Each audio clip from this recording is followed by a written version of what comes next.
Te damos la bienvenida a un nuevo episodio de Argentina, historias que nos pintan. Hoy te contaremos la historia detrás de la prostitución en Buenos Aires. Mientras algunos la llamaban la París de Sudamérica, otros decían que Buenos Aires era la Sodoma del Sur. ¿Por qué? Porque en sus calles los prostíbulos se contaban por cientos. Pero, ¿cómo se dio todo este proceso? En los próximos minutos te invitamos a navegar esta historia con nosotros. Relájate, tómate un mate y acompáñanos. Dicen que la prostitución es el oficio más antiguo del mundo. La verdad es que esto a nosotras no nos consta, pero si nos referimos a Buenos Aires, podemos decir que las primeras prostitutas que arribaron al Río de la Plata lo hicieron en el mismo barco que trajo al fundador de Buenos Aires, Pedro de Mendoza. Así es. Según el escritor Federico Andazzi, en 1536, cuando Pedro de Mendoza llegó a orillas del Río de la Plata y fundó la ciudad de Nuestra Señora del Buen Aire, en el barco en el que venía traía unas 12 mujeres con este fin. ¿Tan adelantado sería Pedrito? Sin embargo, ya había normativas que aludían implícita o explícitamente a la prostitución. La Real Cédula del 14 de noviembre de 1509 ya prohibía la llegada a América de todos aquellos que no tuviesen oficio o lícita manera de vivir. Pero por más cédula real que hubiera, había algunas cuestiones non sanctas difíciles de evitar y las autoridades coloniales hacían la vista gorda. En fin, ya más avanzado en el tiempo, en el siglo XVII, por estos pagos la prostitución se ejercía en las pulperías. Para 1668 había unos pocos lupanares que se contaban con las manos. Y acá te tiro un sinónimo de casa de prostitución. Para principios del siglo XIX, se cree que los prostíbulos se contaban de a miles. No existen números exactos, pero créeme, eran una banda. Lo cierto es que el negocio estaba en pleno auge. Podríamos decir que los prostíbulos eran para aquel entonces como el parripollo de los 2000 o las cervecerías del 2020, ¿no? Sigamos. Para esta época, las autoridades trataban de poner ciertas normas a la prostitución, es decir, legislar sin legalizar. El virrey Juan José de Bertis fundó la Casa de Corrección con el propósito de dar amparo a las mujeres de mal vivir. Se suponía que este lugar buscaba reeducar a estas mujeres, aunque muchas veces terminaba siendo más un castigo que una solución. Incluso, ante el crecimiento de la prostitución, el Cabildo dispuso la creación del Depósito de Mujeres de Vida Licenciosa, Escandalosa o Amancebada. Sin embargo, nada evitaba el crecimiento de este lucrativo negocio. Y con la llegada de la Revolución de Mayo, nada cambió. La prostitución se seguía extendiendo. Las mujeres de vida ligera tenían cada vez más exposición y se las podía ver en las calles más transitadas y menos alejadas del centro de la ciudad. También en las tabernas, fondas y café. Pero la actividad continuaba al margen de la ley. Y al respecto te sumo esta anécdota. Según cuentan algunos, en 1813 fueron ahorcadas en plena ciudad algunas mujeres de mal vivir. La crónica no aclara cuántas fueron ejecutadas ni cómo se llamaban, pero entre los motivos de tan tremenda decisión se argumentaba que la prostitución provocaba la proliferación de recién nacidos abandonados en las puertas de las iglesias, baldíos y descampados. Juan Manuel de Rosas, con su mano dura, no fue mucho más amable que digamos. Con sus políticas moralistas, mandaba a las prostitutas a pueblos lejanos o a la cárcel de santos lugares, aunque a veces se decía que las casaba con soldados para enderezarlas. Y te agrego este datito. Los burdeles eran muy concurridos por clases bajas, altas, por desconocidos y conocidos. De hecho, las malas lenguas dicen que en 1862, en uno de estos lugares, se produjeron algunos desmanes que terminaron con un par de detenidos, entre ellos Bartolomé Mitrevedia, el hijo del presidente de la Nación, y Dominguito, el hijo adoptivo de Sarmiento. ¡Qué tul! Según el censo de 1869, había en la ciudad de Buenos Aires 185 mujeres autodefinidas como prostitutas y 47 rufianes, aunque los números reales probablemente sean mayores. Así, por si no lo sabías, a los proxenetas, por aquel entonces, se los llamaba rufianes. Ahora pasemos a la década del 70. Con la llegada de la fiebre amarilla y las alarmas que esto generó con respecto a la salud pública y las intenciones de cuidar a los ciudadanos, derivó en el registro y control de los burdeles. Así como lo escuchás. Para 1875, la Comisión Municipal de la Ciudad de Buenos Aires dio sanción a la primera normativa que habría de legislar el más antiguo de los oficios. Y Buenos Aires tenía su propio catálogo de prostíbulos habilitados. ¿En qué consistía esto? Los prostíbulos tenían una suerte de habilitación y las mujeres que trabajaban allí debían inscribirse obligatoriamente en un registro y realizarse revisiones médicas periódicas. Mientras tanto, las enfermedades venéreas seguían creciendo entre la población y la trata de blancas, lejos de mermar, se multiplicaba. ¿Por qué? Porque los controles médicos eran un chiste. La municipalidad delegó su responsabilidad en las gerentas de cada uno de los prostíbulos, dejando que contrataran a un médico de su elección. Así que imagínate el tipo de controles que se hacían. De hecho, ninguna dejaba de trabajar aunque estuviese enferma. Y por supuesto, mientras antes de esta reglamentación los burdeles estaban un poquito escondidos en la ciudad, ahora se encontraban mucho más a mano. En 1880, en la zona entre las calles Salta y Talcahuano y las avenidas Rivadavia e Independencia, había 30 casas de tolerancia. Ah, sí, te aclaro que las llamaban casas de tolerancia. Pero así todo, se cree que había todavía muchos más prostíbulos clandestinos, escondidos en café, fondas y bodegones.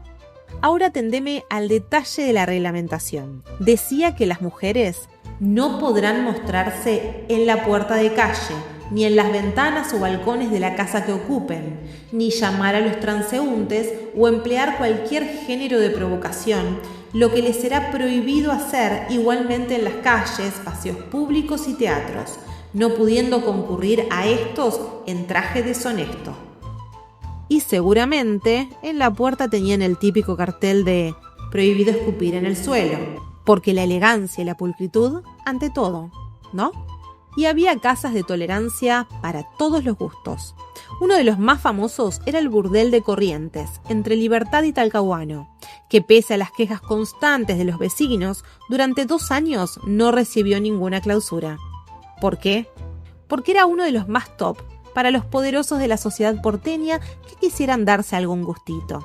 Según cuentan, era famoso por el lujo y concurrencia de muchachos de la burguesía.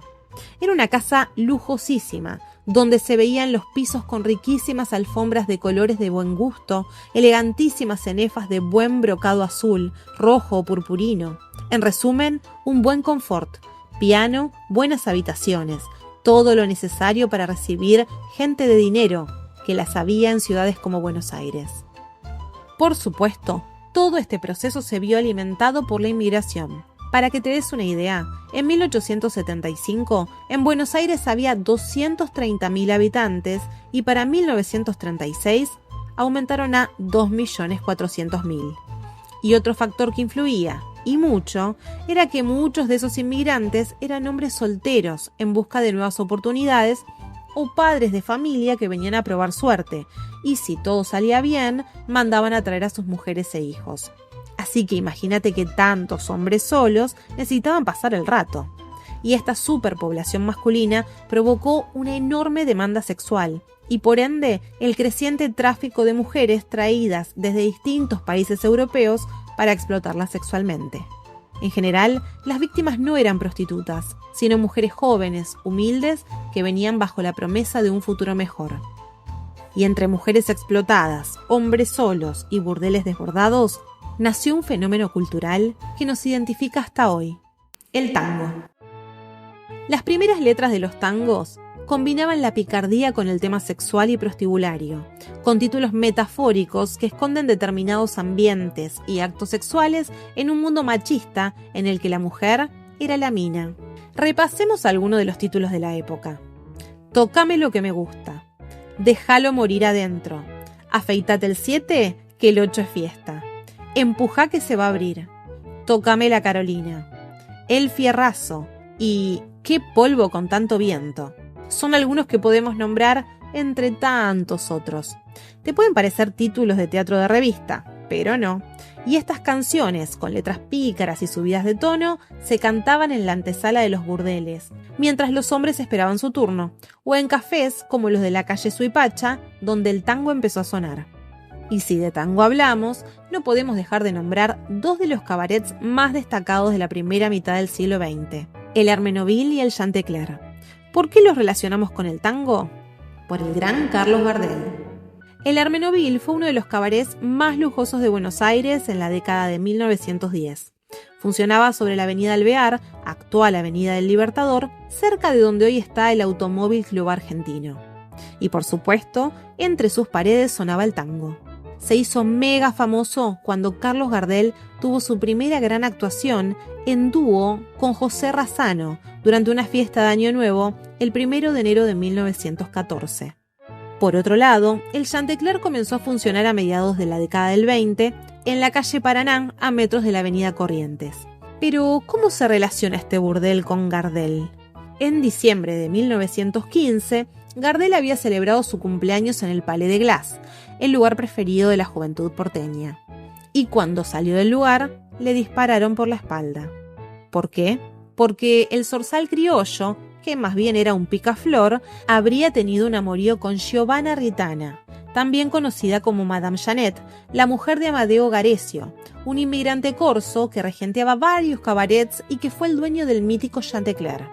La verdad es que esta historia amerita su propio episodio, pero bueno, mientras tanto, acá te contamos la historia resumida. Ahora, cambiame la música. Pongámonos serios por un ratito, que te voy a contar la triste historia de una de las redes de trata más grandes de Latinoamérica, la Sui Migdal. Un punto clave en la historia de la prostitución en Argentina fue la denuncia que en 1929 hizo Raquel Lieberman contra la Sui Migdal, una poderosa red de trata de mujeres disfrazada de sociedad de socorros mutuos. Esta organización había sido fundada por proxenetas judíos de origen polaco que operaban con absoluta impunidad desde fines del siglo XIX, obviamente amparados por políticos, jueces y policías. La cosa es más o menos así. Reclutaban a mujeres jóvenes de Europa del Este con falsas promesas de matrimonio o trabajo, las traían a Buenos Aires y las explotaban en burdeles que funcionaban como verdaderas cárceles. Raquel, una mujer polaca que había llegado al país buscando una vida mejor, terminó atrapada en este infierno tras la muerte de su esposo. Luego de años de sometimiento logró escapar, y sin respaldo ni protección, se animó a denunciar a las cabecillas ante el comisario Julio Alzogaray. ¿Sabes qué contestó Raquel cuando el comisario le preguntó si estaba segura de hacer la denuncia? Estoy segura, solamente se muere una vez. Raquel no solo hizo historia, puso en jaque a una red criminal y lo hizo sola. Su voz fue la que rompió el silencio. Acá te quiero hacer un pequeño paréntesis. Es la tercera vez que hablamos de trata de blancas. Este término puede sonar racista, y en realidad lo es, pero en el contexto de la época tiene su fundamento. Resulta que para estos años, Naciones Unidas firma el Acuerdo Internacional sobre Represión de Trata de Blancas, y esta expresión era heredada de una larga historia colonial y de esclavitud, donde se trataba a las mujeres no blancas como mercadería, y esta explotación estaba totalmente normalizada. Así que, a partir de ahora, la forma correcta es hablar de trata de mujeres. Ahora bien, llegamos a 1934 y, como dice Fabiana Cantilo, nada es para siempre. Este año se derogó la reglamentación municipal y en 1936 la Ley 12.331 prohibió los prostíbulos en todo el país. Los burdeles de Buenos Aires fueron, al menos formalmente, clausurados. Pero como era de esperarse, la derogación de las ordenanzas fue tan ineficaz como su puesta en práctica 60 años antes. Y por supuesto, la prostitución siguió su curso clandestinamente. Antes de terminar con nuestro episodio de hoy, te quiero contar la historia de la rebelión de las putas de San Julián. Salimos un poquito de Buenos Aires para irnos hasta la provincia de Santa Cruz. ¿Qué fue lo que pasó? El año era 1920 y los peones ganaderos de la provincia de Santa Cruz, sindicalizados, se declararon en huelga general debido a las malas condiciones laborales por parte de los terratenientes locales. estos terratenientes, entre los que había argentinos y británicos, contraatacaron reprimiendo a los huelguistas. Como el conflicto seguía escalando, en 1921 el entonces presidente Irigoyen mandó a la región a negociar al teniente coronel Varela y a su 10º regimiento de caballería. Y el coronel Varela logró mediar consiguiendo un día más de descanso semanal para los trabajadores, un lugar limpio y seco donde dormir y velas para alumbrarse en el oscuro invierno patagónico. Hasta ahí todo bien, pero una vez que el coronel se fue, los terratenientes se pasaron el acuerdo por donde nunca les dio el sol y volvieron a reprimir a los obreros. Para octubre de 1921, los peones volvieron a la huelga y el coronel Varela volvió al sur con órdenes de solucionar el conflicto. ¿Qué hizo? Instauró un régimen policial en la provincia e hizo uso indiscriminado de la violencia. Tal es así que las persecuciones y fusilamientos le costarían la vida a entre 1.000 y 1.500 obreros. El 10 de enero de 1922, el coronel dio por cumplida su misión y no tuvo mejor idea que celebrar. ¿Cómo? Llevando a sus hombres a festejar a prostíbulos. Y la cosa fue más o menos así. El 17 de febrero, un grupo de soldados comenzaron los preparativos para visitar el burdel La Catalana y así cobrar su recompensa. Escuchá cómo Osvaldo Bayer cuenta esta historia. Se reunió a los soldados, se les hizo poner en posición de descanso y se les explicó que iban a ir al prostíbulo por tandas. Un suboficial, con términos bien claros para que entendieran todos, dio detalles de cómo se debe hacer uso de una prostituta y no contagiarse una gonorrea o un chancro. Las cosas se organizaron bien porque previamente se mandó a decir a las dueñas de los prostíbulos que a tal hora iba a ir la primera tanda de soldados para que tuvieran listas a las pupilas.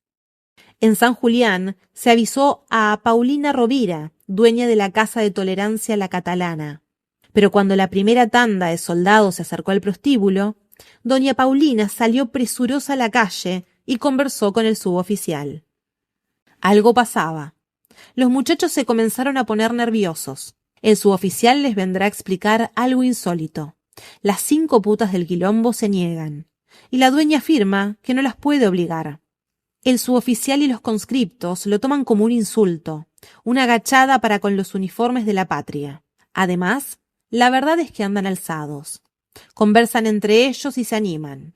Todos, en patota, tratan de meterse en el lupanar.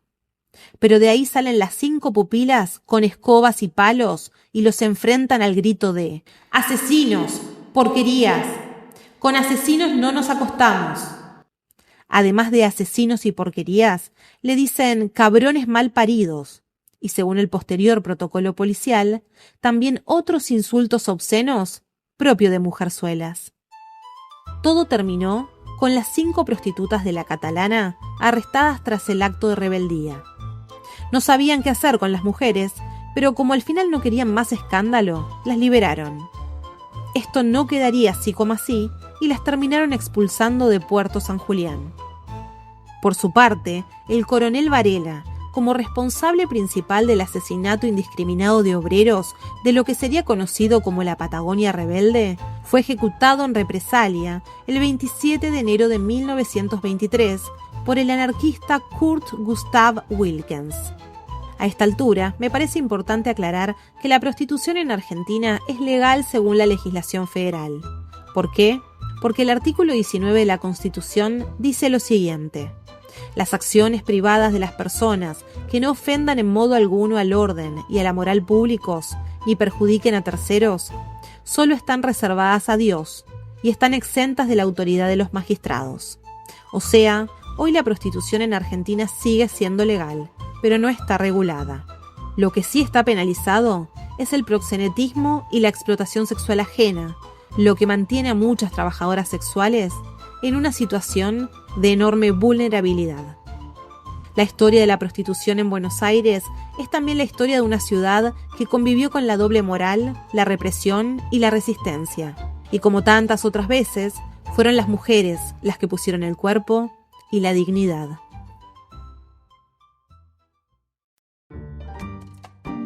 Argentina, historias que nos pintan, es un podcast creado por Laura Ledesma. Si te gustó este episodio, te invitamos a dejarnos tu comentario y seguirnos en Instagram como @historiasquenospintanarg. Este podcast no tiene anuncios, pero si querés apoyar nuestra propuesta, podés invitarnos un cafecito. Más info en nuestras redes sociales. Queremos dedicar este episodio a Mariela Varela, cuyo trabajo y pasión hicieron posible este proyecto. Gracias por escucharnos y nos encontramos la semana que viene con una nueva curiosidad sobre la historia argentina. Nos vemos.